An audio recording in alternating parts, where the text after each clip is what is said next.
കോഴിക്കോട് വടകരയിൽ മോഷ്ടിച്ച 6 ബൈക്കുകളുമായി 5 സ്കൂൾ വിദ്യാർത്ഥികൾ പിടിയിലായി. വടകരയിലെയും സമീപ പ്രദേശങ്ങളിലെയും സ്കൂളുകളിലെ വിദ്യാർത്ഥികളാണ് പിടിയിലായത്. 9, 10 ക്ലാസ്സുകളിൽ പഠിക്കുന്ന വിദ്യാർത്ഥികളാണ് പിടിയിലായത്. രാഹുൽ സുരേഷ് കോഴിക്കോട് നിന്ന് ചേരുന്നു. രാഹുൽ, ശരിക്കും ഇവര് ഈ ബൈക്ക് എന്തിനാണ് മോഷ്ടിച്ചുകൊണ്ട് പോയത്? ചെറിയ കുട്ടികൾ പോലീസ് പറയുന്ന അനുസരിച്ച് ഇവർ ആർഭാട ജീവിതം നയിക്കാൻ വേണ്ടിയിട്ടാണ് ഇത്തരത്തിൽ വാഹനങ്ങൾ മോഷ്ടിച്ചതെന്നാണ് പറയുന്നത്. മുതിർന്ന ആളുകളൊക്കെ ബൈക്കിൽ പോകുന്നത് കണ്ടപ്പോൾ അവർക്ക് ഒരുപക്ഷെ സ്വന്തമായി വാഹനം ഓടിച്ചു പോകാൻ തോന്നിയിട്ടുണ്ടാവാം. അതുകൊണ്ടാണ് ബൈക്കുകൾ മോഷ്ടിച്ച ശേഷം ആ വാഹനങ്ങൾ രൂപമാറ്റം വരുത്തിയ ശേഷം അവർ ഉപയോഗിച്ചുകൊണ്ടിരുന്നത്. ഈ വടകര മേഖലയിൽ ബൈക്കുകൾ മോഷണം പോകുന്നത് നിത്യസംഭവമായിരുന്നു. കുറേയധികം പരാതികൾ വടകര പോലീസിന് ഇതുമായി ബന്ധപ്പെട്ട് ലഭിച്ചിരുന്നു.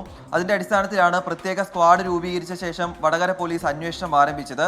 ആ അന്വേഷണത്തിനൊടുവിലാണ് ഇതുമായി ബന്ധപ്പെട്ട് 6 വാഹനങ്ങൾ പോലീസ് കണ്ടെത്തിയിട്ടുള്ളത്. 5 വിദ്യാർത്ഥികളെയും ഇത് സംഭവവുമായി ബന്ധപ്പെട്ട് പിടികൂടുകയും ചെയ്തിട്ടുണ്ട്.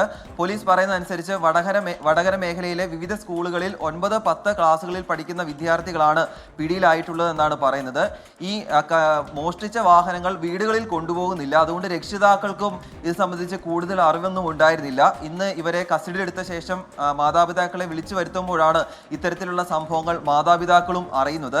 എന്താണെങ്കിലും ഇപ്പോൾ SSLC പരീക്ഷ നടക്കുന്ന സമയമായതിനാൽ വിദ്യാർത്ഥികളെ മാതാപിതാക്കളൊപ്പം വിട്ടയച്ചിട്ടുണ്ട്. നാളെയും വിദ്യാർത്ഥികളുമായി പോലീസ് സ്റ്റേഷനിൽ ഹാജരാകാനും പറഞ്ഞിട്ടുണ്ട്. ഈ പരീക്ഷകൾ കഴിഞ്ഞ ശേഷമായിരിക്കും ജുവനൈൽ കോടതിയിൽ ഈ കുട്ടികളെ ഹാജരാക്കാൻ പോവുക. Thank you. അപ്പോൾ ശരിക്കും ഈ മോഷണം എന്ന് പറയുന്നത് നമ്മൾ ഒരിക്കലും ചെയ്തുകൂടാത്ത കലാപരിപാടിയാണെന്ന് കുട്ടികൾ ചിന്തിക്കുന്ന പോലുമില്ല. അവർ ബൈക്ക് അടിച്ചുകൊണ്ട് പോകുന്നു. അപ്പോൾ അത് നമുക്ക് വീട്ടിൽ നിന്ന് തന്നെ ഇത് പഠിപ്പിക്കേണ്ടി വരും.